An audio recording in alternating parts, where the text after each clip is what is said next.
Somebody's gain is somebody's pain అంటారు. అంటే దాని అర్థం ఏంటంటే ఒకరి లాభం మరొకరికి నష్టం కలిగిస్తుందని. సోషల్ మీడియాలో ఓవర్ నైట్ స్టార్ అయిపోయిన కుంభమేళా మోనాలిసా గుర్తుండే ఉంటుంది. ఈ యువతిని ఆమె తండ్రి కుంభమేళా నుంచి ఇంటికి పంపించేశారు. ఎందుకంటే ఆమె పాపులారిటీని వారి వ్యాపారానికి అడ్డంగా వచ్చిందని. ఎలాగో మీరే చూడండి.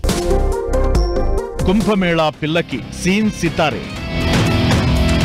అయ్య చేతిలో దెబ్బలు పడ్డాయి. కుంభమేళాలో మోనాలిసాగా పాపులర్ అయిన టీనేజ్ గర్ల్ కి పాపం తన సీన్ అయిపోయినట్లుంది. చుట్టూ జనం చేరి తెగ హడావుడి చేస్తుండటంతో ఆమె తండ్రి ఆమెని మేళా నుంచి ఇంటికి పంపించేశాడు. కుంభమేళా ప్రారంభమైన దగ్గర నుంచి పూసలు అమ్ముకునే ఈ పిల్ల తెగ పాపులర్ అయింది. మెరిసే కళ్ళు, ఆకర్షణీయంగా ఉన్న రూపంతో ఉండటంతో జనం తెగ అట్రాక్ట్ అయిపోయారు. ప్రతి వాళ్లు రావడం, ఓ సెల్ఫీ దిగడం సర్వసాధారణమైపోయింది.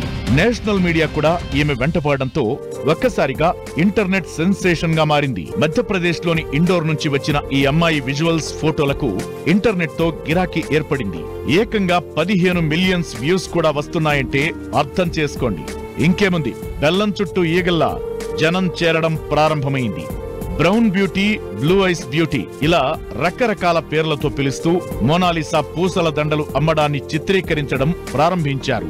మొదట్లో బాగానే ఉన్న తన వ్యాపారానికి ఈ హడావుడి అడ్డంకిగా మారిందని మోనాలిసా తండ్రి కన్ఫర్మ్ చేసుకున్నాడు.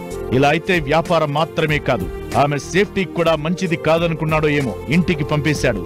అయితే ఆ సందర్భంలో కూడా జనాలు చూడండి ఎలా మూగుతున్నారు.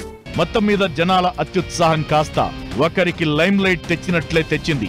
ఆ వెంటనే జీవనోపాధి కూడా పోగొట్టిందంటూ నెటిజన్స్ నిట్టూర్చుతున్నారు.